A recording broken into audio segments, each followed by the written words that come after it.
something bad happened to me a few years ago, and it was from then that you either die or flight. I am very aware that people around me struggle to be positive, and I do not allow it. Yeah. I do. If I have a negative thought, I promise you, I'll almost physically throw it in the bin and go, stop. Where is that going to get you?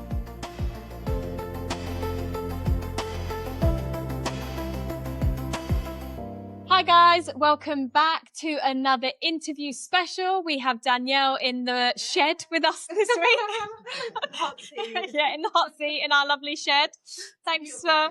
Yes, it's Liam did well. It's so Well, thanks for joining us and Thanks for having coming. me. And you are part of our community. You came to our women's event. And yeah, I wanted to invite you on because I think you've got a lot to say, and We'll see. I think a lot of people will resonate with just things that you've gone through, and yeah, you've got exciting things happening. So Yep, hopefully. That's the plan. so I like to kick it off with, what's one line that you're living by right now? A quote or a line that you're living by? Stop procrastinating and get it done. I feel like right now I am the queen of procrastination. I've done so many things to better myself. Don't actually use them. We were just saying this, like, I'm a certificate collector. Me too. I complete tick, but am I using it? I've got that. I am one of them. Yeah. Do you use it? No. What do you do it for? Because I want to. Yeah, even the other day I actually tried to write down a list of everything that I've got. Qualifications, just out of interest. And then I was like, I actually can't remember. And I had to search my emails and things. And I'm like, oh God, yeah, I need to actually start implementing some of that stuff now. 2026 goal. Yes, yeah, definitely. Well, I put it on the pod a couple of weeks ago. I was like, I am going to offer out my coaching services. I'm definitely going to make myself available for 3 to maybe 5 clients. And yeah, so it's out in the universe. So there you go. Put it out there and it will come back. Exactly. So you're not a procrastinator about starting things then? No. Oh, no. I've started loads of things. Yeah. So it's just actually using what you've learned. I feel like I'm not diagnosed with ADHD, but I definitely, when I see it all online, I definitely that it's me. Yeah. I'm go from one thing to another. Yeah. So I'm like, oh my God, this is what I want to do. This is it. This is the one. Yeah. This is the one. This is going to change my life. Change my life. And then when I've done it, I'm like, oh, actually, just see this. Yeah. You know? But I need that now and that. Yeah. I'm so bad for it. Just going from one to the other. It's all kind of in the same realm. Yeah. Yeah. But come on now, Danielle. No, I'm the same. I'm definitely a learning junkie, and it's I just need this, and I think procrastination's one thing, and I'm definitely getting worse. I think as I've got older, I used to be really disciplined, really go from there to there, get it done, move on to the next thing. But now I'm 20 tabs open. I'll start this, and then I end up on 3 different things. And I'm by the end of the day, what have I actually done? I've flip-flopped between 10 different tasks and not completed any of them. Actually got done nothing. Yeah. I've done a bit of that and a bit of that and a bit of that. Exactly. I've definitely got worse. That's not just me. Yeah, no, I'm definitely me at the moment. So tell us a little bit more about some of the things that you've completed. So I'm currently I joined an academy to learn to do trading, UGC, that's what I'm looking for, UGC, and there's a few other things. What's UGC for? So UGC is user-generated content. Okay. But I have hit a wall. Okay. So at first I was like, yes, absolutely great. I can do this, make videos. I love making videos. I love making content. So I was like, right, I could definitely do this. Out of product, so you make videos of product that you've got around your house. So I've got face wash, you know what I mean? Yeah. I did all these videos. I literally probably did about 30 videos, paid for the apps, did the editing course. Yeah. Another tick. Did the CapCut editing course. Yeah. Another tick. Throw on there now. So did all that, learned how to do it all. And then when I actually came to get work, I realised that nobody wants to post to Spain. And anybody in Spain wants Spanish speaking, and my Spanish is not good enough to do a full Spanish video. And yet we have such a huge expat market where if you actually posted products in English in Spain, there would be a huge market for it. And all the people speak English, because it's not just English, is it? All the Scandinavians, all the Americans, everyone. So many. Oh, that's a huge gap in the market. That's a bit silly. Well, and then I thought, shall I fill it? Then I thought something to fill. Then I was like, oh, I can have an agency. So see how it goes. Yeah. I'll go learn to do agency. Hit a wall, right? What can I next do? So, no, but I like that mentality. It's not like, oh, well, it's like, can I figure it out? Can I fill that gap? What do I need to maybe do to make that happen? To fill that gap. That is a really good mentality I did to have. think about opening an agency, and then I realised that you've got 100 other things. got distracted by different calls. Well, like you say, that's not your full-time job. You've already got a full-time job. You've got 2 kids. Like there's, it's finding the time. It is finding the investing in that, like learning. But what I need to do is, I've spent so much time learning and doing all of these things. What I need to do is pick one. Yes. Just pick one, Danielle. Like, and let's roll with it. Yeah. Put that knowledge into the action that actually will be useful to others. That's why you're learning it. Yeah. To be honest, that's something that took me a long time to learn. Like, and I think that's a different mentality for nowadays, for us growing up and for our generation, because we're taught at school, you have to pass every subject. You have to be good at everything. Yeah. So I always tried to be good at everything. Yeah, get a job, do this, follow the path. But actually, what you get paid the most for is being a master, an expert in one thing. Exactly. And it took me a long time to realise that. Exactly. That's what I need. I know jack of all trades. I know loads of things. I suppose I am a master in hairdressing. I will take that. Yeah. You've got to take that I will take that crown. Yeah. Especially with your lovely blow dry. Loads in my blow dry, not me. My friend did my blow dry. She was like, go on, podcast, you need a blow dry. I was like, okay, thanks. Love it. Yeah, no, it's hard to focus. I suppose what I found as well is actually being good at different subjects at school. It didn't really push me in one direction, so it was hard for me to actually find what I'm. What am I interested in? What do I like to do? What am I actually good at? Yeah, same. I was kind of mediocrely good at everything apart from maths. There was never like one apart from drama. I was really good. That don't surprise me. And I knew that I didn't like PE. That was for absolute sure. So how did you fall into hairdressing? You don't fall into it, but you picked it. It's a funny story. So my auntie, who's not my auntie, she's my mom's best friend. You know, like that. Like my child's auntie. Exactly. We've all got them aunties, haven't we? Yeah. One Saturday morning, she phoned the house phones. This is a long time ago. I was 13 years old. She phoned the house phone. She was like, get Danielle out there. Tell her to get her makeup on. I was 13. Like, absolutely not. I've been at school all week. No way. My dad's like, get out of bed now. You're going to the salon with my minute. I'm like, no, I'm not. Now, you just do as you're told, don't you? It's my weekend. If I get stuff, then she'd be like, absolutely not. No way. I've got this to do, I've got that to do. I need to mindset time. Yeah. Like, no. Mental health day. Yeah, mental health day. Get up and get to work. You know what I mean? Anyway, basically, from the second I walked in there, I absolutely loved it. And from that day on, moved on. So glad you got dragged out of bed. 100%. Absolutely. And she said to me, you're going to make an amazing hairdresser that day. Wow. And she's like, proud. Yeah. Like, oh, that's my little, you know. Followed in her footsteps. Yeah. And like at the moment, my daughter's 16 and she's struggling with what she wants to do. Yeah. I always think like, I didn't have that. I didn't have that at 16. Like, what do I want to do? Yeah. Because I already knew. Yeah. I was working every hour I possibly could in that salon. Loved it. Absolutely loved it. Felt like I was big and cool because they're adults. And I was like, look at me. Do you know what I mean? Like a little 14-year-old schoolgirl. But yeah, I felt cool. Loved it. I still am very lucky that I still love my job. Yeah. But you would never have known. You would never have known that was what you wanted to do unless you got dragged. Yeah, and I think I wanted to be a barrister. Yeah, this is the thing. I think it's. If you ask me, yeah, I would never have said a hairdresser. Never. Yeah, so I think it's so where you said about your daughter not knowing. You know, although like you say, we're not on the same path. It might just take something, hopefully soon, to figure that out.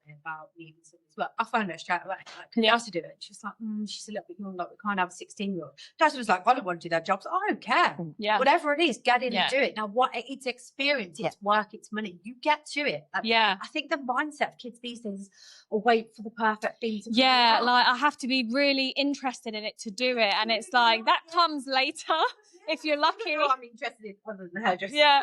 No, it's true. Like there is that whole thing around, you know, if you love what you do, you will never work a day in your life. But it's like, you got to graft until you get to that point. And I think, you know, even like with my sisters and stuff and me, like we've all gone through, they're like, I don't know what I'm doing. I don't know what I want to do.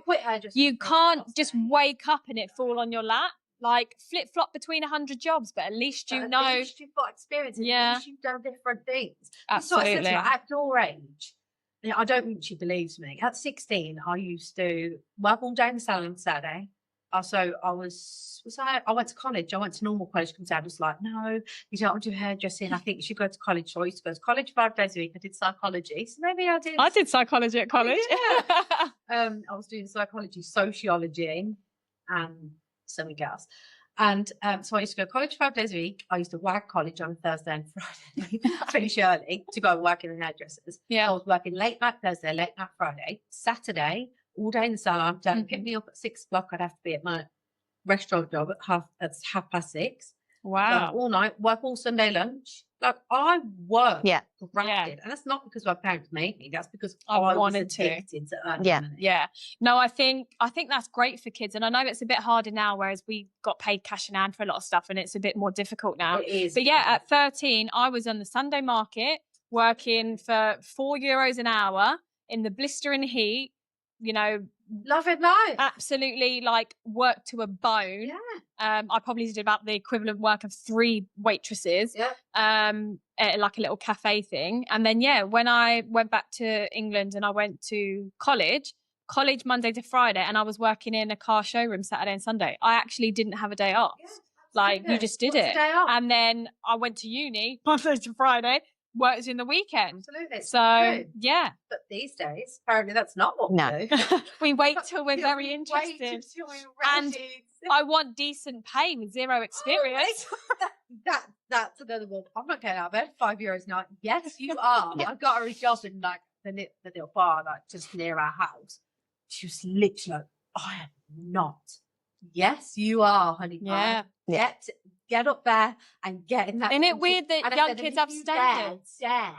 Get in there and spot about and not do your job. Do you know what I mean? Not do it properly. I said, honestly, you will be in big trouble. To be fair, she actually really loves it now. She picks up next shift and she really likes it. I said, see, there you go. Yeah. You just have to get out there. And she's saving her money. She wants to go somewhere into this concert thing. And I said, I'm not paying for it. I'm paying a penny. Yeah. So, I mean, obviously I will, but she can see that. Quick, we'll edit that out. But you were. Yeah. That's what I got taught. But I think it's nice for parents that I'll help you out if you're helping yourself out. Yeah. But I'm not going to help you out if you're not helping But yourself. also these little jobs that we have over our younger years anyway, these are the jobs that give us the skills in later life, you know, like people skills and the sociable skills. Conflict resolution. All of that. All of that. Didn't we? Like our waitressing jobs is like when we were young, dealing with like arsehole customers, like that shapes you, that helps you, really does. you know. Like, no, I am all for working like young, but I think it's harder here. It's definitely harder. It is harder. My friend's kids in England, she's got 3 jobs and goes to college because there's just so much more opportunity there. Yeah. And there's more like internships and apprenticeships and things like that. So it is harder here, but I think she'll be fine. It is. I'd say it is, but if you want it, you can do it because for example, my son who has only known here because he was born here, he goes to college and he works and he's getting a trade and he's succeeding in it, you know. So okay, maybe later on in life he won't do this trade, who knows, because like you say, things will change, but it is possible. I get what you mean about more opportunities maybe, but they are here. If you want them, you can find them. You know, I think the trouble is a lot of kids get to like 15, 16 before they're really encouraged to do it, but then they don't necessarily have that confidence and skill set to be around, you know, work environment and stuff. For me, from 13 years of age, because I mean not loads, because I'll give you an example. The other day I said, I need you to come and work. Yeah, no problem. So comes and she's sat in the back. No, Darcy. She went, what? I was like, Darcy, I said what? I was like, I swear to God. Excuse me, just 1 second. I went back. I was I sat there on the phone. It's like, God's supposed to be working. She was like, oh, like Kevin and Perry. Yeah. Out. And then I was like, shut up. Come on. She was like, yeah, can I help you? What would you like? And I was like, you just want to like headbutt. But sometimes it works with your parents, and sometimes it doesn't. For example, like with my eldest, he had been out a few times with his dad, and again, people skills and different experience and da da da da da. But at the same time, it wasn't working. You know, he was better off learning whatever it was from somebody else. You know, people say to me all the time, "Oh, don't you want her to follow in your footsteps?" I couldn't teach her. Absolutely not. No. But they say that, like, even teaching your kids how to drive, I'll get an instructor, like, 100%. or I'll get a tutor because I'll strangle them. Yeah. She's had a tutor. She had a tutor for years because, well, because of the Spanish, and B, because, Yeah, you that's what I listen mean. to me. I think it works for some, but it definitely doesn't work for a lot. It definitely doesn't work for me, does it? For absolute sure.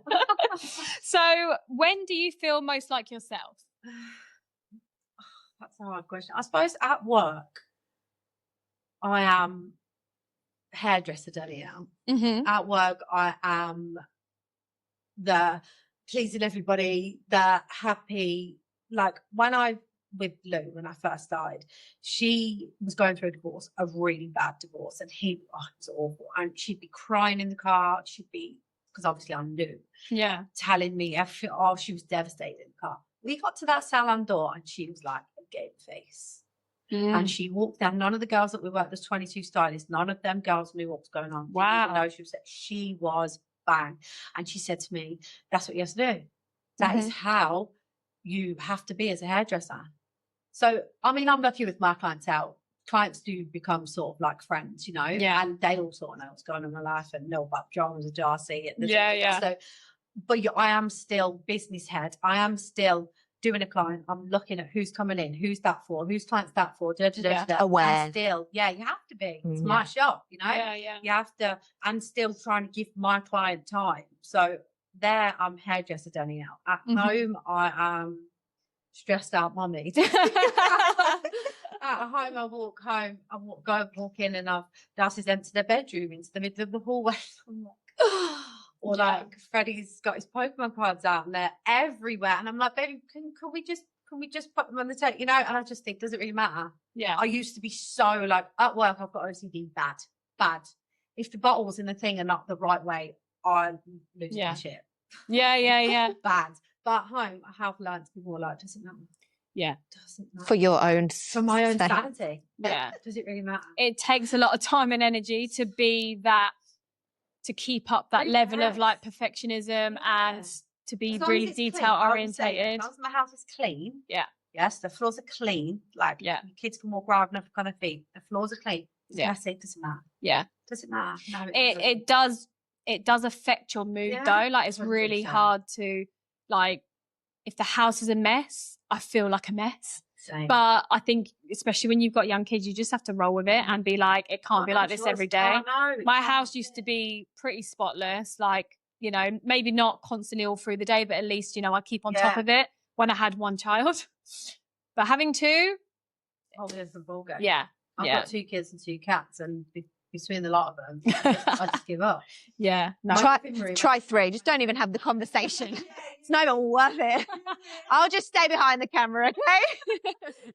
God, yeah. It's like people always say to me, like, "Oh, do you want more?" And I'm like, I can barely cope with 2, thanks. Yeah. Like, She said that to me, and I'm like, absolutely not. I waited 11 years for a reason. Yeah. Thank you. And how was that experience? Like waiting and then jumping back into baby mode? Yes, because Joss was 11. And so I was like, done. Yeah. You know, like, you're done, aren't you? It's easy. Yeah. 11. God, they can make themselves breakfast. They can make themselves dinner. They can make themselves pasta. Do you know what I mean? Like, I made it. No, I made it as a mother. She could cook her own pasta. And then bang, straight back into baby mode. Yeah. But I absolutely wouldn't change it. I often think to myself, what would I be doing if I wasn't Freddie's mummy? Yeah. If I was just Darcy's mummy now, what would I be doing? Yeah. Because what is there to do? Yeah. Like, and they always say that, like, you know, the universe sends you what you need, and he's the most needy child you get ever met in your life. Like we were saying before, second kids. So needy, but actually, I needed him. Yeah. like I need him to lead me. Now he's wants to go on the phone. He loves me. I would love Pay me attention. What about mommy? And I often think like, what would I be doing right now? Yeah. You said about just saying where you were most. What was the question? Where you are most you? Sorry. Where you feel most. You still didn't answer it. I don't even know. Yeah, you explained the 2 different Yeah. types of Danielle's. Is there anywhere like going out with friends or when doing content or whatever? You know, is there anywhere that you feel just more content? Danielle is more content, Danielle. Content, Danielle. Yeah. I don't really know. So maybe that's all of you. You just use them little bits during the day, depending on what you're doing. Depending on which one it is, yeah. And even like we were saying before, like it's not even I'll sit on the sofa and watch a series because like maybe it's learning Danielle. Learning Danielle. Danielle really likes to learn. Yeah. I think there is just different parts to me. But I suppose I am happiest at home with my kids. Yeah. That is where I'm like my safe space. Mm. Yeah. One thing I spoke about on TikTok the other day was I used to have plans all the time. I used to have to, if I didn't have something planned on a Sunday, I'd be like, I'd panic. Like, what do you mean? I've got no plans. Like now, I'm totally Do not make plans with me on a Sunday. Not talk to me. Like, literally, leave me alone. Totally the opposite. I'm totally happy in my own space, my own head, my own kids, my own. So do you think that's what the change was back then? You were maybe less secure with yourself. Yeah, maybe. And it could be age as well. I think as we all get older, it's always that thing that comes up, like, you know, out partying. I can think of anything worse now than to put a pair of heels on, a little dress that I'm going to freeze in and go out past, 10 o'clock. No, absolutely. When I, when Darcy was ill, I loved still going out. She used to have nanny night on Friday. Yeah. And I love going out. Kaysen did staying at his nan's on a Friday, but it was more so actually we were renovating a house. so our evenings were renovating and getting a Chinese takeaway. Yeah. But still, absolutely. Time, whereas Freddie, like my mum will say, oh, like we're having my niece, Freddie come and sleep. What am I going to do? Yeah. What am I going to do without my baby? I remember he was probably about 15 months old and I was ill, really ill. I'd flu. Yeah. And she was like, Danielle, just let me take him. Oh God, I couldn't. She was there like I was just really bad. Let me take him, and I was probably like, oh, my baby. Yeah. Darcy, I was like, see you in a bit. Isn't it weird though? Because you would expect that to be more for the first kid, but definitely. I even said the other day, like Hayden's just started full-time nursery, and I feel bad. Yeah. Whereas Kaysen, I was like, drop you off, see you later. Yeah, go to your nan's on a Friday. It's your last. Yeah, it could be, but then I don't necessarily. I mean, I am done. Yeah, but you still could have another one. Yeah, I can't. No, I mean, I'm definitely like, do not plan it. I think I'm sure I'm done, but it's not that. Oh yeah, but he's my last. That's why I want to be here and enjoy those moments. It's it is that for me. See, I don't know what it is. Maybe it's second child, older. Just you've done it once. Do you know what I mean? I think just second child. It's like my friends in the park. They not so bad now, but when we first started going to the park, they're all first time mums. They've all got the same kids, and the kids are falling over. Oh, and I'm like, get up, you'll be all right. Fine now. Yeah. Go and play. I think that's just different types of mums, though. Definitely between like your first and when you have more, you get less, on top of them for all those little things. Definitely. But also, I think there's like that A-type mum and the B-type mum, and C-type mum. Yeah, I've seen that as well. I'm not even sure which one. In some aspects of my life, I'm the A-type mum. Yeah. Like bath every single night, like the bedtime routine, cutting the nails every Sunday. That's me. Yeah. And in another way, I'm like, do you want cereal for dinner? Absolutely. Kaysen loves cereal for dinner. Me too. I think it's nice to be a mixture of all of them. I'm definitely a mixture. I'm definitely not. Who's got the energy to be A-type all the time? No, absolutely not. I think there's certain things that like are rules and things, boundaries and stuff like that. Yeah. Yeah. Matter, does it? No, I think so. Yeah, I agree with that. Yeah. So what are 3 words your closest would describe you as? You mentioned all the different types of Danielles, but what do they all have in common? What do they all have in common? Is this my family almost? Because my just dad your would be closest. Like loud, bulgy, dramatic. That's what my dad would say. My mum and dad would say. I don't even know. Probably ambitious. Yeah. Yeah, because I've always been ambitious, like I was saying earlier, always. A go-getter. Yeah, always been a go-getter. Confident and positive. Like I do not accept negativity around me. Anybody who's negative, I'm like, nope. Don't speak them words. Get that out of your head right now. Do 3 affirmations. No, I love that though. Like, like dropping press ups. No, we're not doing that. I'm very, very much like that these days. Yeah. Like, no. Obviously, you can have a conversation and, if things are not going right, but I always try and put a positive spin on anything. Yeah. I think that's another really good trait to have because, like, what does being negative bring you? Yeah, exactly. Makes you feel worse. Yeah. No, I like that. Yeah. I definitely get those vibes from you anytime we've ever hung out. Yeah. No, I agree with those words. So what was life like before coming to Spain? Because you moved at quite a critical age, really. 17 years old. That is not a nice age to move country. Very difficult age.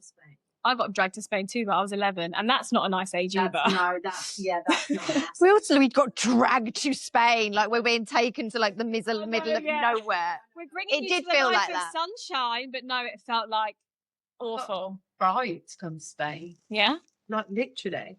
My mum and dad obviously wanted me to come. They were moving here, and my dad was like, "No, leave her. She can stay." I didn't know. You were at that age, I suppose, that you. I was 18. I was 16, 18. Technically, I You could have stayed. Yeah. And my dad still had the business thing that you could go back every 2 weeks and coming back. But my dad knows me so well that he knew that I wouldn't leave the apron streets of and my mum was panicking. I didn't know this until years later, but my mum was panicking and she was like, "We are calling off the move. I am not leaving your daughter here." And he was like, "Will you just chill? She will come." So you had full confidence that you'll follow. He knows me. And she was like, "We need to change. We need I'm not going. I'm not leaving without her." Yeah. And he was like, "She'll come." Here I am. It was really hard. Really, really hard. I'd done that first year at college. I hated college, so I didn't want to go there anyway. Yeah. But I used to go back with my dad because I was having driving lessons there. So I used to spend 2 weeks here and 2 weeks there, partying in both countries, benefit for both. Yeah. For a small amount of time. Yeah. That was great. Yeah. Then my dad was like, "Right, first year and says you're not coming back anymore." I was like, "What do you mean? I've got plans. Like I've got tickets." He was like, "I don't care. Pay for it yourself," Like, it was hard. And then I met Darcy's dad. And it all changed. In Spain? Yeah. Yeah. And then you liked being here? Yeah, then I loved being here. Yeah. That changed my mind. Like, as soon as I made a couple of friends, then it was like, oh, I'm not stuck in the house. Yeah, great. Exactly. You could go out and do stuff. Yeah. I met people, I didn't necessarily really like them. Yeah. If they weren't, don't you find that in Spain, you've got like this many English people, and so you go, "Oh, I'm going to be friends with them English people." In England, I would never be. Do you know? Do you find that? Yeah. And I think when you grow up in England, you pick your friends based on like interest. If I like you, But yeah, like you say, because you're limited here, sometimes you do kind of force friendships. Yeah. I mean, I don't anymore. I used to, definitely. And when I first moved in, definitely. I was hanging around with people that not my type of people at all. I've never really been a party girl. And I was hanging around with like full-on party girls, not my vibe. But you live and you learn. Yeah, you've got to get in there. You know, to like, and then I met Jack, and then that was it. The rest is history. That didn't last very long, but then once I'd had Darcy, that was it. I knew I never wanted to bring her up in England. I never wanted to lose my family. I never wanted to bring my child up without my family. Yeah, you felt a lot more settled here as your home going forward than you was before you had met your Darcy's dad. I knew that I wanted her to be here. That was my main, most important thing. Yeah, I think when I grew up here and like we were here for a bit, so I was here from like 11 to 16 before I went back for a little bit, and like my sisters are 5 years younger and then another 5 years, so 10 years younger, and we've kind of spent different ages in different countries. And I did, not till I got older, was really appreciative of them, like, you know, pre-teen, teenage years being here compared to like close friends that I have stayed in touch that have done their teenage years in England. And I feel like we definitely had a lot more freedom, less pressure, less bullying, things like that. Less like keeping up with the Joneses. Yeah.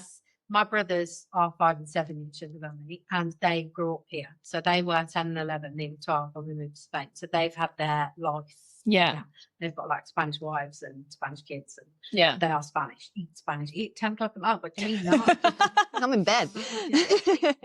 Yeah, I'm actually in bed. No, I'm in bed. Go away. They are very Spanish. Yeah. The difference to them, to me, is massive. Yeah. Because they grew up here. They're so Spanish. And I'm just not. I am still English living in See, Spain. it's funny because when I talk to people like in work that, you know, work in different places around the world, and they're like, oh, you know, you spent most of your life in Spain. Like, oh, do you feel Spanish? And I'm like, no. And I'd say that even though I've spent literally probably half and half of my life in both, maybe more here now, actually, like, I still have dinner at 6 o'clock. I still do. You know, I don't really eat much Spanish food unless I go out to a restaurant and stuff. I don't really eat Spanish stuff at home. No, exactly. So I'd say, we're still very much English living in Spain. 100%, definitely English living in Spain. Yeah, definitely. Love that. So, what was the hardest thing about kind of settling over here then? You had your family here. I had a family at 17 years old and I had nothing to do with my family. That's true, actually. That's the age where it's all about your friends. Absolutely. 17 years old, I was like, don't talk to me. Yeah. Now I'm like, Mum, for every little thing, you know? Like, my dad's like, why are you ringing again? I'm like, well, so. Yeah, like best friends. I need your advice. No, I need you. And they're like, well, what do you speak? Turn it off. But 17, I didn't want nothing to do with my family. My brothers were kids. I'm not a kid. I'm 17. Yeah. I'm not a child. Must have been hard to like figure out, like you say, what you wanted to do with yourself in terms of like college. And did you still know that you want to do hairdressing over here? Yeah. I still wanted to do hairdressing. And then my dad was taking us around salons, getting my brother's haircut and doing the whole, she's half trained in hairdressing because I'd done half of my course. I just had cutting left, 8 modules left. And then he did the whole, she's like, there, she's looking for it, you know? And I did get a job and hairdressing, finished my hairdressing, did the 8 modules. I went back to England and took the exam, so I've got my qualification. Been good. And it was great. Things were all right then. Things were better. It was hard at first, but I knew that deep down, if I look back, I knew that I didn't want to be away from my parents. Like, my dad made my life very cushy. You know? Like, if anything, like bought me a car to keep me here. Bribery. Love a bit of bribery. Bribery. Like, I'm telling you, this was Who bribery. can pair him without a little bit of bribery, though? Exactly. And I remember we used to go, me and my friend used to go to the pub and we used to drink half a lager and chips and mayonnaise. And like a fiver was enough. A few halves of lager and chips and mayonnaise. Imagine, I could get nothing now, does it? No. Wouldn't get you there with petrol, I don't think. No, we didn't start the car, did it? Got the five and just press the button. It was fair, and it was very quiet then, wasn't it? It was. It is now. Yeah. We definitely, back then, around those years, like you went from the boom of everyone moving here to having loads of people around, to then every kind of couple of months, people started leaving to the point there was very few people left. Yeah. Very few. And you know, I've lots of friends have come and go over the years. Yeah. And there is very few of us originals here. Yeah. Very, very OGs. few. OGs. Yeah. So I don't even speak Spanish. so even less. I did all right. Yeah, you did good. So how did you go from starting working in salons to I want to be a salon owner? Because that's a very big jump. And I did speak to a salon owner at one of our work events, and she was like, I thought because I was a hairdresser, I could be a salon owner, but they're two very different things. And people managing and all of that is very hard. And a friend of mine, even in the UK, had a salon. And she ended up like even just closing it because of the stress of it. Oh, I get it. I get that 100%. So you're obviously ambitious enough to go like, I don't just want to be a hairdresser. I actually want my own salon. My dad says that I'm unemployable. I love that though. Like, I think actually every entrepreneur is an unemployable employee. That's why they start their own business. Like, who are you talking to? I went from in hairdressing, you go up through the ranks. You start off at the bottom, you go become a junior junior stylist is first, colorist, junior stylist, then you become a stylist, then you become a senior stylist. And then most people stop there. But for me, in everything, there is no cap. Like, so then when I was here, I worked in salon, then I took a break from hairdressing, then I came back. So this was what, 2018. I worked in the salon for somebody else for a couple of years. That's when I had my son. And so I was happy just working 2 or 3 days a week. And that's all I needed, you know, like that's all I wanted. That's in that season of life when you've got a new baby. Yeah, exactly. That suited me. And then I was like, no, like I want more. And so then I opened up a little shop, like just a tiny little shop. And it was supposed to be just me. That didn't happen for long. And then I was like, no, I can do this. Like I can get people in. And then before I knew it, I had one beauty room and I had like 5 of us. I then took a permanent makeup course because that's more money for time. So like for an hour, it's much more money than it's hairdressing. Exactly. So like another string to my belt. I'll do that. Course. Actually. I did that. I do that. So there we go. There's another course. And you actually implemented it. I have. Yeah. And I've got money back for that. So good. And then I was like, I need a bigger shop. And my dad's run business all his life. And he's like, Danielle, it comes with a lot of extra pressure, a lot of extra stress, a lot of extra bills. Things that you don't even realise. Yeah. Oh my God, my electric bill is like so much in the summer. I literally read it and was like. And they're things you don't think about. No. I was like, oh, I'd be double. I wish it was double. That would be double even in the winter. Even when the sun's closed, it's not double of what the old one was. So yeah, I think I've just always been ambitious in everything in life. Yeah. Like if I want to do something, I'm doing it.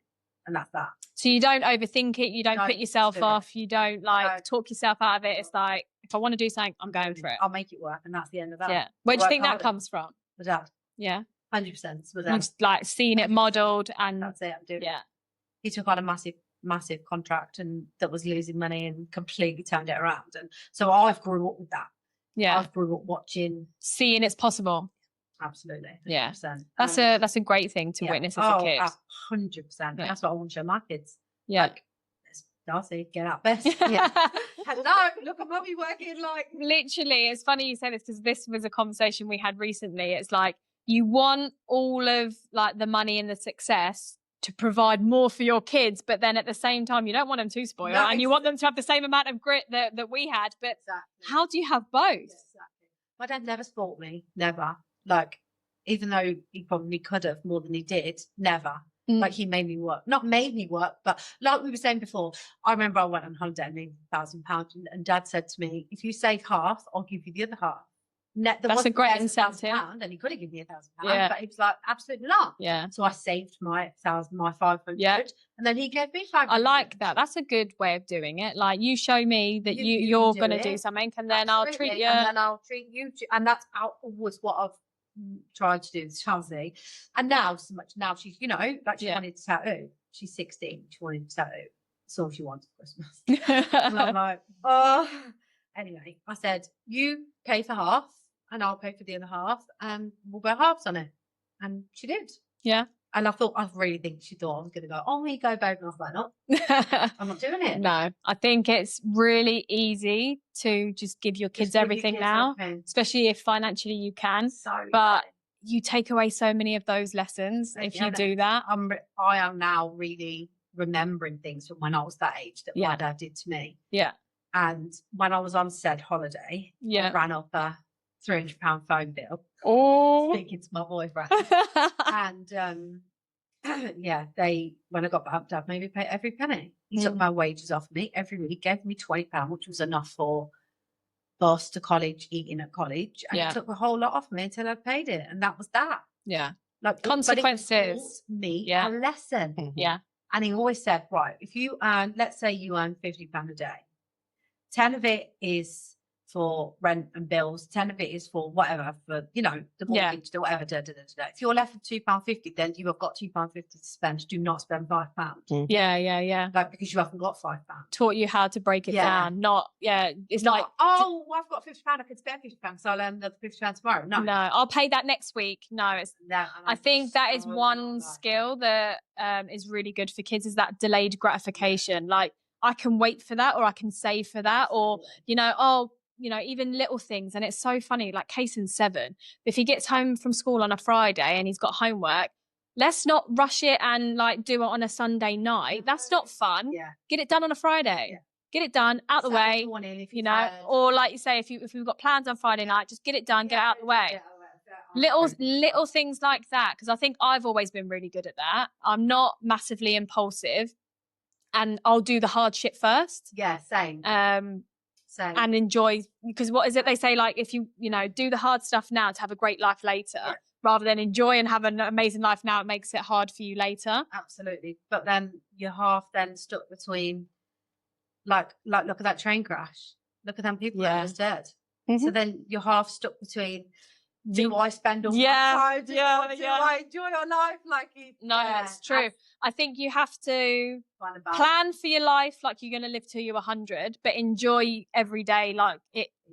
Yeah. So I think there is that balance, because there are days I'm like, I want them shoes. Fuck it, I'm getting them shoes. I work hard enough.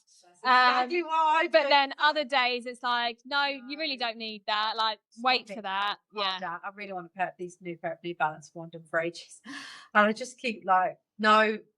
Yeah. There's a pair that I want, and they're like, bang. 180 euros. Yeah, that's the ones I want. Oh, is it? And I'm literally like, I am a sucker for shoes as well.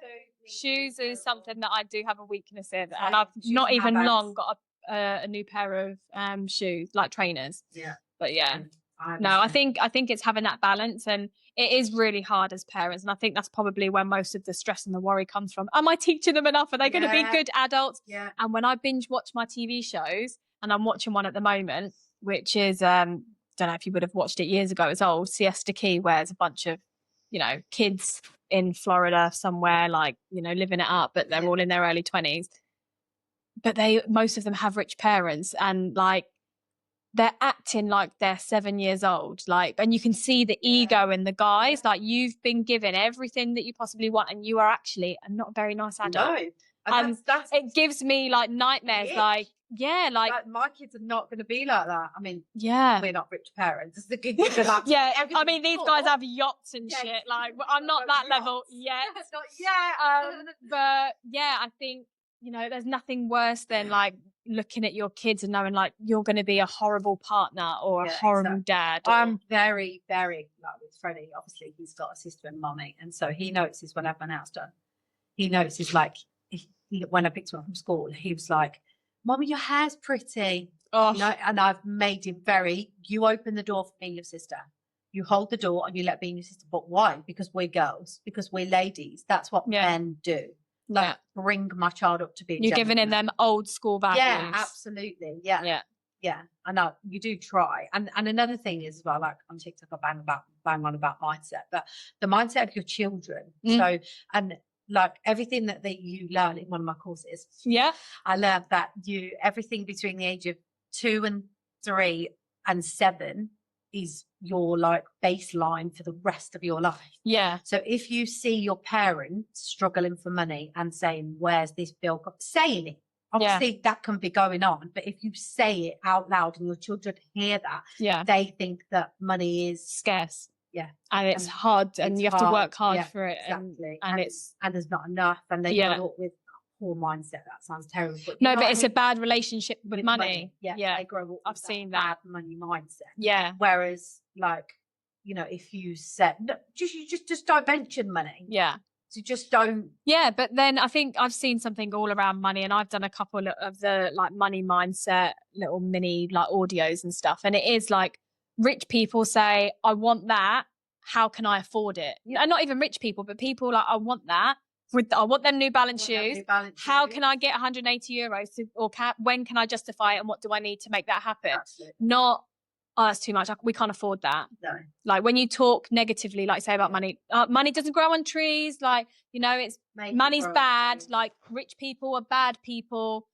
It massively shapes how people. Definitely. And, you know, as adults, you see that, like, we've all got that friend who never has enough money at the end of the month because they've treated themselves too much. Can you bizzoo me 30 quid because I've got a bill coming out? Like, how do you know that I've got 30 quid? Because I'm that friend that that budgets properly. Yeah. Do you know what I mean? Yeah. Yeah. No, that's definitely not me. Yeah. Yeah. Well, it sounds like from a young age Yeah, that your dad yeah. modelled, like, Well, you've got I that much don't money ever- and this is how you break it I down. don't ever remember as a child. I know there was money struggles. I know there was now. Yeah. I never ever. Like my dad said, I needed a new pair of shoes when I was 3, and he spent his birthday money on buying me new shoes. Now in my head, I got new shoes. Yeah. You know, that I think that, whereas as an adult, then he said, well, we spent my birthday money on your new shoes because we actually couldn't afford to buy you new shoes. You know, like, but I didn't know that at the time. Yeah. You know, and so even though obviously of course there is financial struggles in everyday life, but I don't Darcy more so now because she's 16, she needs to understand real life. Yeah. But Freddie, and then the other day he said to me, Mommy, I can't do it. And I went and he went, Mommy, I can do anything, can't I? And I was like, good boy. That's what I was. Isn't it great when they like show you your good parenting? Like, yes, that's me. Yes, like, That is yes, me. can. There's no such word as can't. That's what my dad said to me. Always. Yeah. There's no such word as can't. Yeah. There's only can. Yeah. Get it done. Yeah. Yeah. That's No, what definitely. I think, you know, there's definitely things that I take from my childhood, which is massive reasons why I'm at where I'm at now. Yeah. And there's things that, you know, have shaped me, and probably like even conversations I've heard that I shouldn't have heard that I probably have, and I've had to, you know, relearn and rework around certain things. Money's probably one thing, but it's funny because I probably had a bit of both. I had make it happen because, you know, we didn't grow up with money, and my mum made things happen quite magically a lot of the time. Yeah, exactly. So I've definitely learned like, well, you can figure it out. Yeah. But then also like she grew up as well, like in a similar, you know, not very much money in the household. She's the oldest of 6 kids. They traveled around a lot. So yeah, my mum's definitely like hates waste, you know, those kind of things. And it's a little bit of a scarcity mindset. And being extra safe and, you know, making sure that's waste because that's how they were. Exactly. Because that's how they were. They, you know, the business never did well until before we moved to Spain, really. Yeah. So like the whole of my life, that was like, don't waste. Yeah. And I'm very like, I also think it was that we are in a very throwaway generation because like they went through like financial crisis and all those things, and they probably had really bad hardships, but at the same time we've definitely got, oh, that's broken, fuck it, I'll get a new one. Literally. So yeah, I appreciate that childhood, but I think because it was backed up with, well, we'll just figure it out, or we'll make it happen, or we'll just have to, you know, save for it, or that's it. It has to happen one way or another. It doesn't matter how you're doing it, as long as you do it. Yeah. And also kids like, you know, Darcy was obsessed with toys. She played with toys. Yeah. So every year was something new. Surveilling Families, Barbie, then it was Dora, then it was, you know, Monster High. Every year I had something to buy. Freddie's not bothered about toys, really. Yeah. At all. He wants attention, and he wants to play Pokemon cards with me. Yeah. They're like £2 at the shop. Do you know what I mean? But he wants that. And he, like, I bought him board games. He wants to play Operation. He wants to play Connect 4. Whereas she never wanted to play with me. Never. Yeah. She was always very more independent. I think that's girls. Yeah. Yeah. She reads books. She always had a nose in a book. Yeah. And whereas Freddie's very, like, and so I said for Christmas next year, what do I want? I bought things this year for the sake of it because it's presents. Yeah. Do you know what I mean? Like what I said, I'd rather go on holiday and make memories rather than more crap that I'm going to throw away next year. I think that's one thing that you're particularly good at is money is generally spent on doing things together. Yeah. And like considering you've got kids of all different ages, they actually want to be together. Yeah. Whereas I feel like that's what I've struggled with. I think we did grow up as well with its things and its toys. Like we didn't really have, like we had fantastic holidays because like I say, my mum made it happen, but I don't feel like we did many of the little things. Like it didn't, I think we've realized now it doesn't have to be the holiday, even if it is family game night or like, let's actually talk to each other at dinner time and let's go for a walk, you know, we can definitely implement that a bit more, but I think it's just because we're more conscious about that stuff now. Yeah, definitely. Yeah. Well, this is for me. My eye opener was actually COVID, mostly because for us, I've said this so many times. For us, that was our favourite time because we were together and it was real quality time. You know, of real just being together, not just because we've got that a quick hour here and there, but it was real. You know, real time together. And even the kids say, "Oh, can we have a COVID day?" Sounds awful, doesn't it? But it's because to us, it really was like, you know, our favourite times. And that's why we ended up putting in I think it was, I can't remember, it's not this year because we haven't got time. It was on a Tuesday games night, basically, where every Tuesday we'd bring different board games, different family games out and have like a rotation depending on how many players there was. But just having that time together. And that's what they wanted. You know, they really, really loved that, you know. So I try and stick with that. I can't do games, like even just going for a walk or, I don't know, jumping on the trampoline, anything, just to, you know, have that bit of real time together. And I encourage my kids, Darcy says it's free babysitting, but I encourage my kids to go and babysit Dad. Like, so I bought them a cake box mix thing, and I was like, she went, "Oh, are you making us a cake?" I went, "No, you two are making a cake." I love that. And it's not because I was doing housework. It's not because I was doing anything other than, like, there you go, fun. Like, do things together. Yeah. Like, and they loved it. Yeah. And then they were like, "You're not having any, you didn't make it." Oh, don't gang up on me. This wasn't the plan. It was my idea. No, that's nice. I think it's important we put a lot of attention on us spending time with the kids, but I think we always need to make sure that like sibling time is there. God, I'm very close to my brothers. God, I only got close with mine as I got older, really. Like they're all younger than me, but my brother's only 3 years younger than me. So you know, and boy and girl, we weren't that close, I'd say, growing up. My sister's then 5 years younger than me. So obviously when I'm 15, she's 10, your little sister. So it was always that age gap of like, I feel so much more grown up than you and you're the annoying sister. But then my other sister was 10 years younger. So like when I was a teenager, she was a baby. So I liked that bit of it. Because you loved that, But then as she got older, then I was going out with my friends. So I don't feel like we grew up super close. We obviously played and enjoyed each other's company and went on holiday together and the normal sibling stuff, but I'd say I've got a lot closer with my siblings as we're older. Like I actually feel like, you know, they are my best friends rather than just, oh, it's my sister.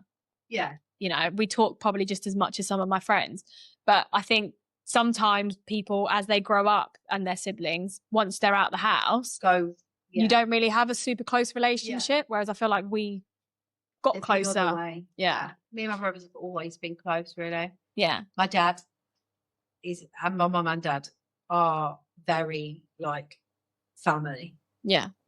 Like, it's family. Yeah. You do anything for each other. That's the end of that. Yeah. When I got the new salon, my dad had just had an accident. He got a broken shoulder.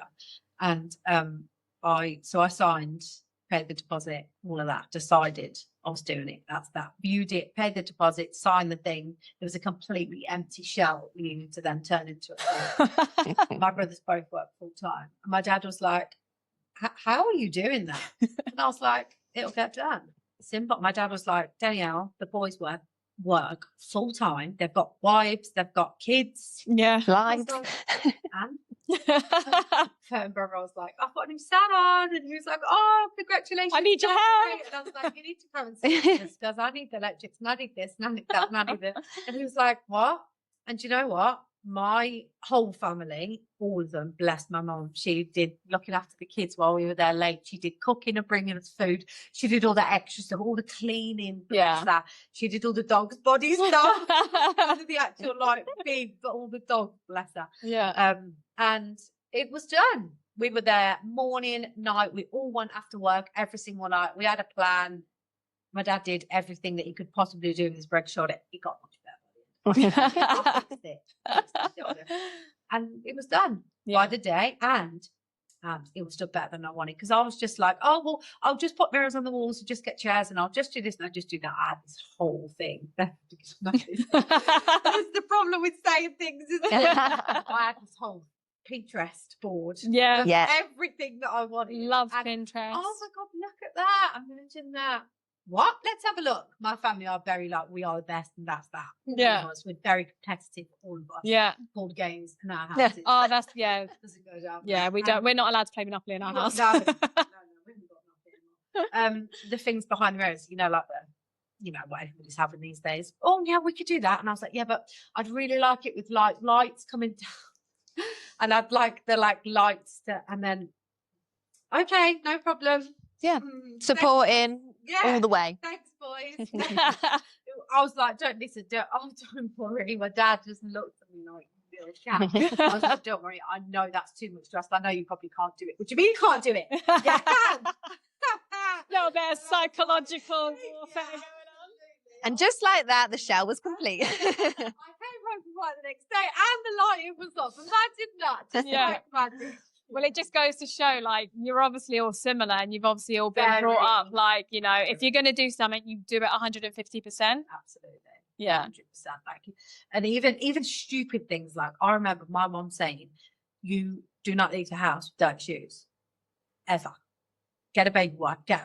Now it's a baby wipe. Back then it was a cloth, Yeah. wasn't it? Yeah. We didn't use baby wipes, things like that then. Get a baby wipe or get a flannel. And now my kids, Darcy, that's north with South short back crocs in there.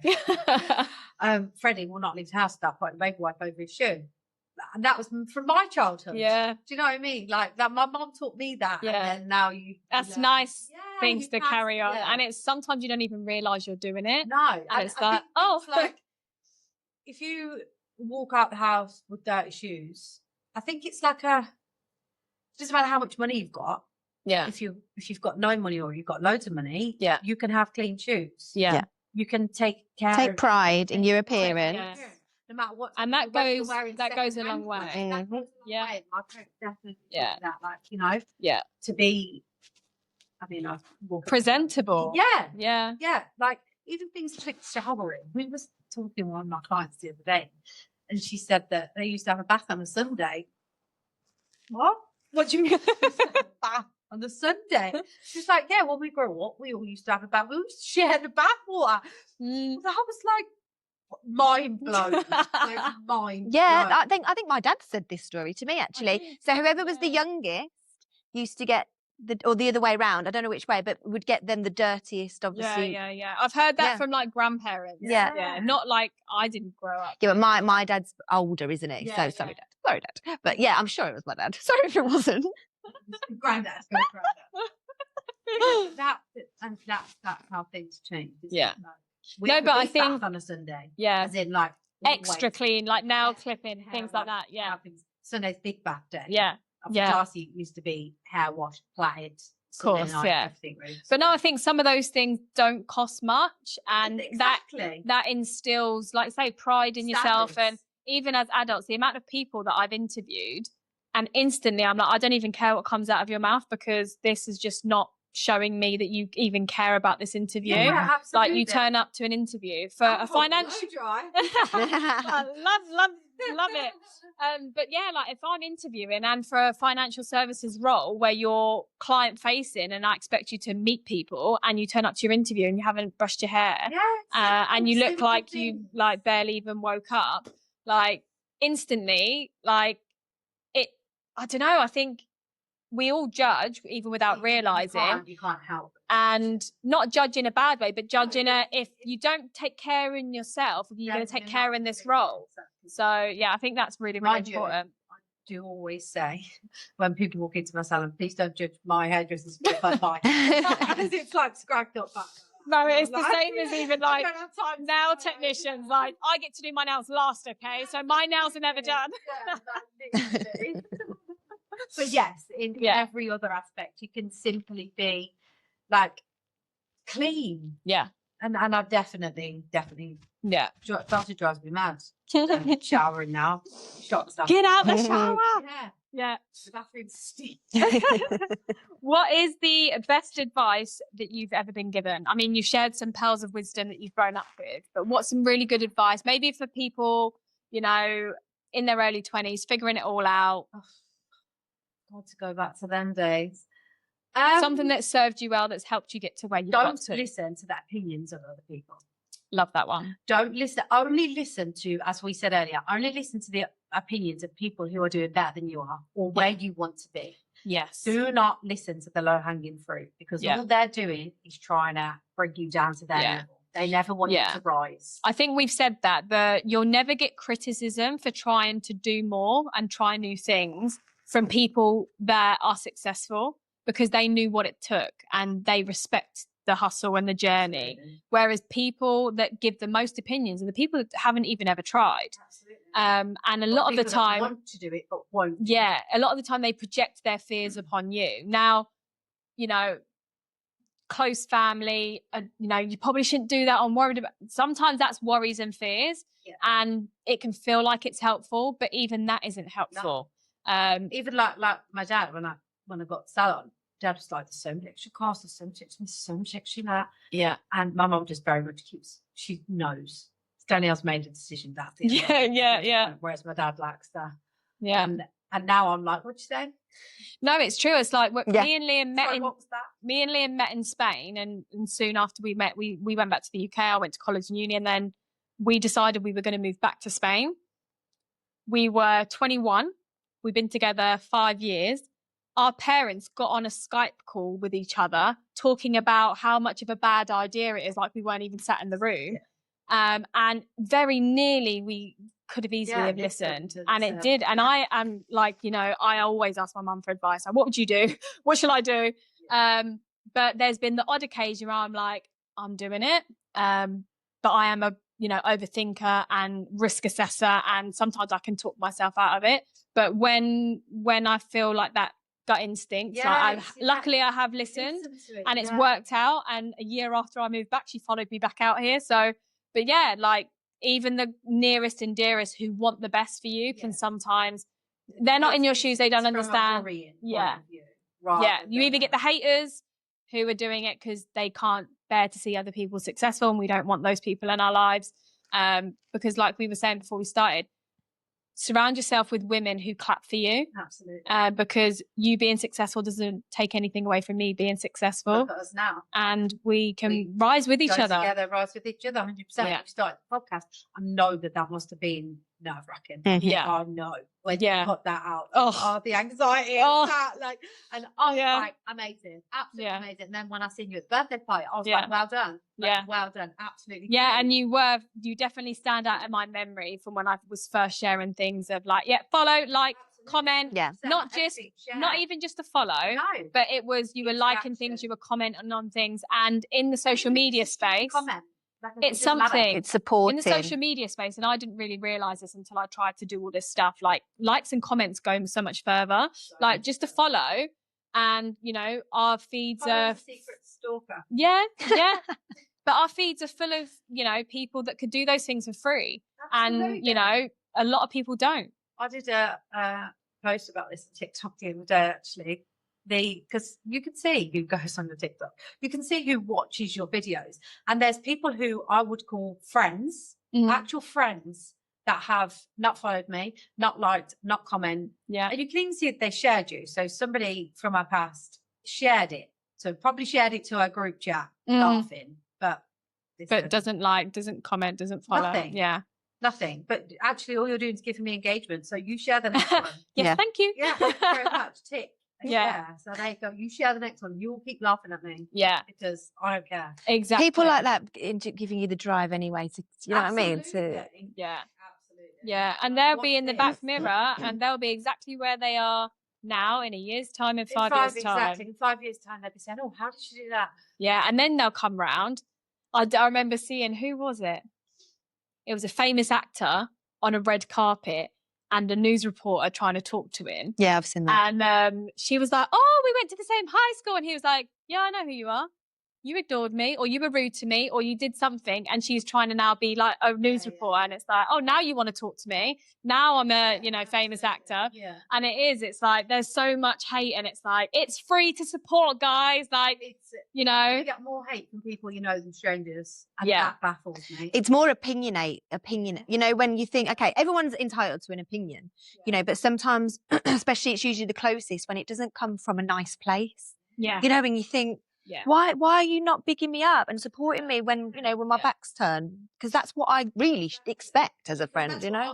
Exactly. That's what I would do. It should be. Whole, like Moneymade's just announced that she's releasing Adidas trainers. I have signed up to the waiting list. I don't care what they're like. The latte and the matcha trainers or whatever. Matcha and latte. Like, I'm having them. That, no matter how much they are. They're going in my basket. But we all are very quick to clap for a celebrity, to like the to like, to share, to sign up to the waiting list. But you see somebody, I see you, my friend, making a podcast, I just scroll by. No, I don't. No, because I know you. Like, we're personally, so I'm going to support you more than I do a celebrity. Well, this is what I was saying about the community, this community that we want to grow, because why have we not in this community, does someone know a salon that can do this or do that? The first person, Danielle, she can, she's here, she's there, she's that. Why are we not putting ourselves first for everybody, everything? Because that's what we should be doing. And especially for women that do it for others, we should, because like we said, you even said at the beginning, I'm happy to talk and share, but I don't want to seem like I'm boasting. And it's like, we should clap for ourselves as well, but it's really hard. Terrible. So if you can't clap for yourself, we'll clap for you. And that's the whole point of this community, is to really push each other and excite each other and share the good stuff. You were definitely that friend. So you deserve those friends. Wow, that's amazing. Go for it. You should do it. Like, you can do it. And then to me, I'm like, not that I can't do it. To me, I'm like, oh, that's rubbish, or that with that. Very critical of yourself, but you are the biggest cheerleader for other people. I'm a bit like that. If a friend, I remember even a friend of ours, work for an English academy, and I think I might do it. Mum's like, right, well, so you do this and you do that, and what about that? And I just got your whole 5-year plan sorted for you. I said that particular friend up on TikTok. I was like, right, I wrote a list. I was like, right, this is what you need to do. You've got homework. This. People who get excited about the things that you're excited for, or whatever it is you want to do, they might not have zero interest in it, but they're just so excited for you, and that helps too. The feeling that you get from somebody, whether it is your friend or these in our community that we're meeting these new people, it's such a nice feeling, and it needs to be done more, which is why we're trying. I loved the event that we had, and just like you say, sharing and laughing and joking and getting to know each other. And we're doing another one. It's coming in February, so keep your eyes out. So present day, what are you excited for? What's Danielle up to in 2026? A lot of things. Danielle in 2026 is not procrastinating. Good start. Not watching Netflix. Not watching Netflix, no. Although I did watch Netflix last week because I had a week off, so I did sort my house out and watch Netflix. But in 2025, actually, I stopped myself from watching Netflix and watching telly to learn. Because that was a habit swap that you did. You can either engulf yourself in that Netflix series and you feel like you're living in it, part of it, or you can engulf yourself in your future self and do everything, the steps. And I know that I'm cringing at myself saying no, but we're massive. That's what pushes us, that personal development and that excitement to continually build upon yourself. And be better. Like, when I think back to a TikTok that I started, probably 2 years ago now, the difference, because I now know what I'm talking about. Sort of. But everyone's got to start somewhere though, haven't they? And you don't start as a master. You start as a beginner, and you only become a master from starting. That's one thing they teach you in the course, is the act. Yes, action. Even if you are a master, act like you've gone on a journey. But it's true. Everybody wants a journey, don't they? Everybody wants to follow a journey. And or a lot of people want the end destination, but don't we all? You have to go through it, and that's what makes it even more sweeter. And I think from people, not to, you know, big ourselves up too much, but yeah, there are big accomplishments you've had. And actually, when you've reached certain milestones, like owning your own salon, you realize it was the build up to that actually made it fun and like that pushed me and that's made me grow. That's where 2026 Danielle is. Yeah. I have achieved a massive thing. I have, you know, I've got my salon. What next? Yeah. Because that's not it. Yeah. I don't stop there. Yeah. That I've now what I will. Yes. Yeah. Speak it in. That ceiling into a floor of something else. Yeah. You know? You're on a building. Absolutely. 100%. And it's just about building that next level. Not which one yet, but yeah. That's it. Like people go, oh, you've done it. That's it. You've got salon, you've grown staff, no. Not for me. You're done. Yeah. Yeah, you're done. You made it. Yeah. Oh, absolutely not. Yeah. I made one thing. now I want to work less in the salon and do something else. Something I want to trade. Right now, I trade my time for money. Yeah. Yeah. So when I'm stood behind the chair, I'm earning money, and I want that. But you can only earn that much money. Yeah. I want that to change. Yeah. 2026. That's a really great kind of financial step to realize, and being able to change that. Yeah. Like I used to manifest my salon now. I used to walk into that tiny little salon, wasn't much bigger than this beautiful shed. And I used to literally imagine myself opening up my big salon. I'm fully talking, visualizing it. Like fully in my head. That's where I was. That's what I was doing. And then bang, one day, I press the shutter and it's true. Yeah. Like, I'm proud of myself. I am proud of myself. Like, I've never actually said that, but it's funny you say that because that's one thing I realised Charlotte says a lot and I never say. No, I'm proud. I'm proud. So I'm proud of you for saying you're proud of yourself. Yeah.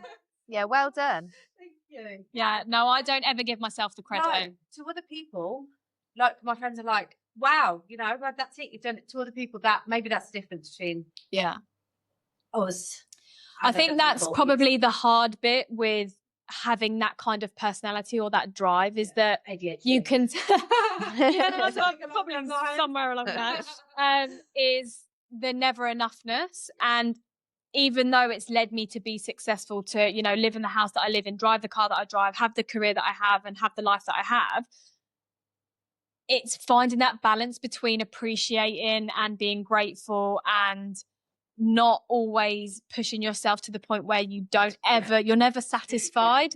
And I think I'm getting better at that probably in my 30s. Yeah. And going back to like that spoiled bratness, if you, when we were kids, like that program you're talking about, if you just, oh, I've got this, tick, tick, tick, I've got this, this, and you have that attitude of right, done it next, and you don't have the gratitude, then I think that makes you a not nice person. Yeah. You have to be, I am super grateful for my income. I'm super grateful for everything that I've worked for. Yeah. And yes, I am ready for the next step, but I am grateful for that. You know what I mean? No, I think it's appreciating what you have while working for what you want. That's normally what I try to remind myself.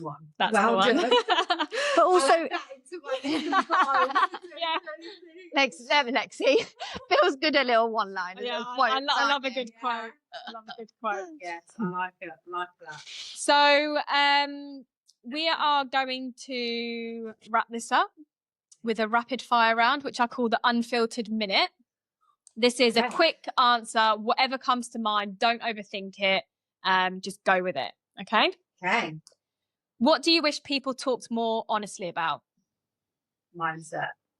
What do you think most people focus too much on? Other people's opinions. What's the best surprise you've ever had? My children. Love it. What is something simple that brings you joy?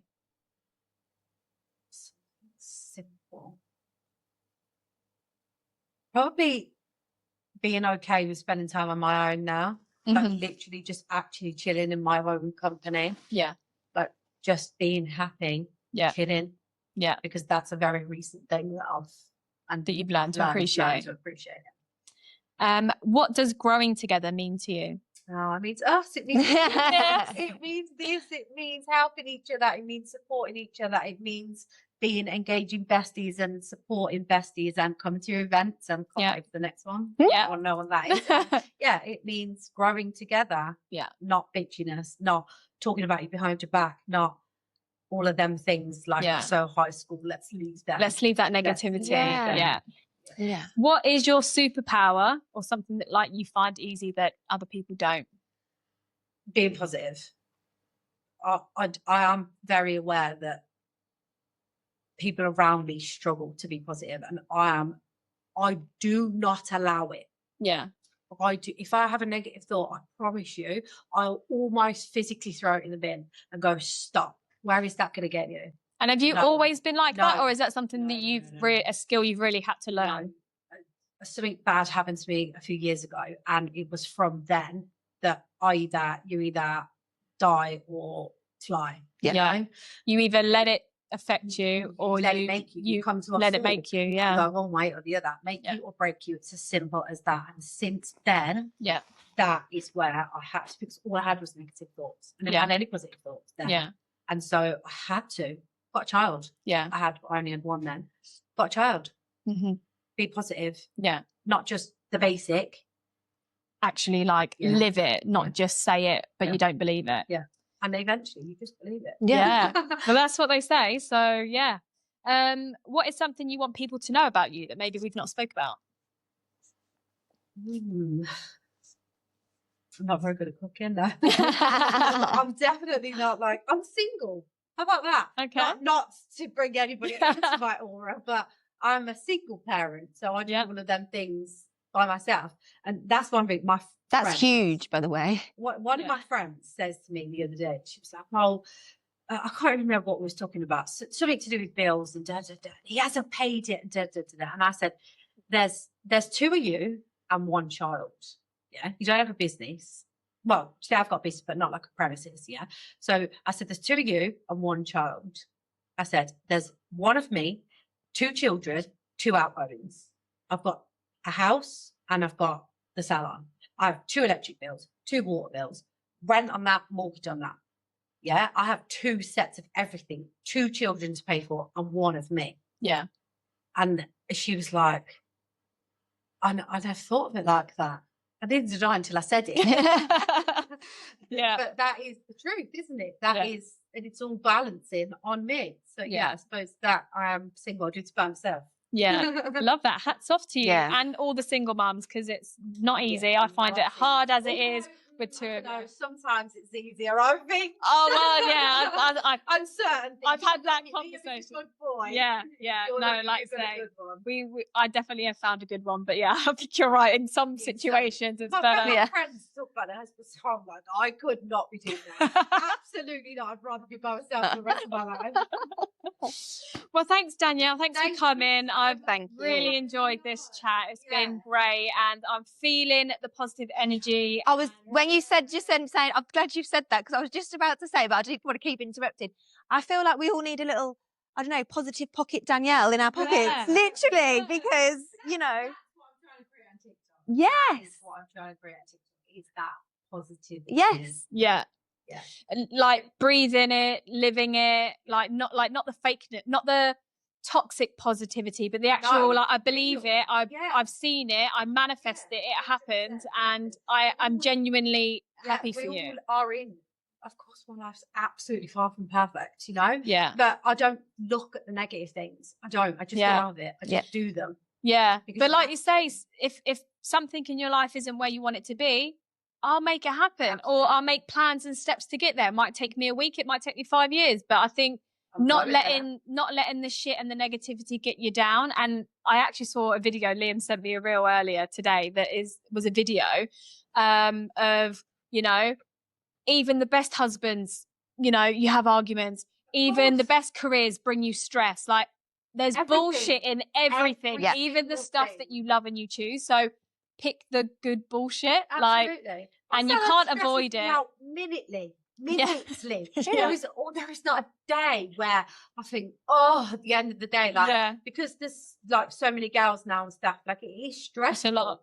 But I then changed that. Oh, such a I'm stressful so day. so Two, thankful I get to be stressed over that. Exactly. Yeah. And it is that. Yeah. So where can the audience find you? You mentioned TikTok multiple times. I'm not huge on TikTok. Let us know your account. The.Danielle.edit. The Danielle edit. I don't really do Instagram or anything else, really. Just mainly TikTok. Great. So go ahead, follow Danielle, feel the positivity, make sure you like, comment, subscribe, spread the cheer. Spread the cheer, exactly. Charity group chats. No, I think it's great, and it's a great mindset to have. Quite a few of the things that you've shared are great tools for people to learn. I might add that I'm not always positive, of course. Everybody has days where, but you choose the majority of the time to live that life. Of course, like there is times where, like last week when I was ill, I was like, oh, terrible, of course, but you can choose your mindset majority of the time. Well, I think that shows the proof's in the pudding for what you've achieved generally in life. You know, you've come to hurdles, problems have come to you, you're either going to sit and cry about it or you're going to sort something about it. And that's exactly how you've dealt with things in your life. And you can see that from what you've achieved. And also the energy you give off as well. It's a nice positive energy. So yeah, it is. It's nice. It is. So thank you very much again.